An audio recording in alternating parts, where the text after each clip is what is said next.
Hey all, I'm here to answer questions from the Star Wars fandom. Today's question is, why didn't Cut, the deserter from Clone Wars, execute Order 66? Alright, first, we gotta take into account the common factors and some important notes from the clones that actually did obey the order. So, obviously, they were all still in the army and still had access to the Jedi. Another, I think, very important note is that they had their armor, they had their communication, they were in direct contact with Palpatine. At least the officers were directly told by him to execute Order 66. And in the first episode of Bad Batch, hopefully I do not give away too big of a spoiler, I will try to keep discussions of that whole series to a minimum in these videos, at least for a while. But in the first episode, Tech mentions that the phrase execute Order 66 is playing on repeat in the comms of their helmets.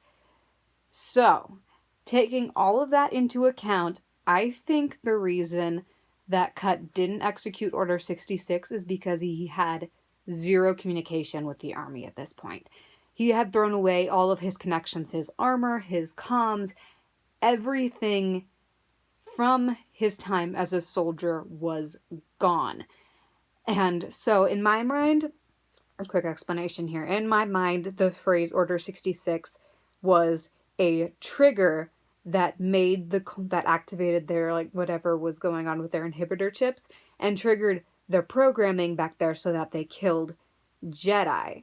Because in a earlier episode of Clone Wars, where the whole arc where Fives almost defeats Palpatine on his own, Tup's inhibitor chip malfunctions, which makes him kill a Jedi. So it's all in the programming in their inhibitor chips. So I think that the phrase Order 66 is a trigger for that inhibitor chip that makes them kill the Jedi, whether it's, they want to or not.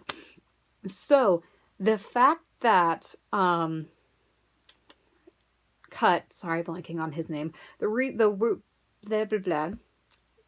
excuse me, I can't talk right now, but the whole concept of Cut never hearing the phrase execute Order 66 is, in my mind, the reason he didn't do it, because he didn't hear those trigger words for his programming, so he didn't get that switch flipped.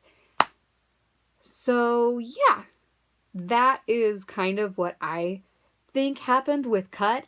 And honestly, even if it had happened, he wasn't even in contact with or in the vicinity of Jedi anyway. So, I mean, it would have made a difference, but he wouldn't have actually killed any Jedi. Anyway, feel free to post in the comments whether you agree with me, whether you had some other explanation, or even if you wanted to add something, or you can just say I'm completely off my rocker and I need to rethink my life decisions because I'm so far off. Anyway, I hope you enjoyed. Maybe this was helpful and gave you some cool information. But anyway, see you later.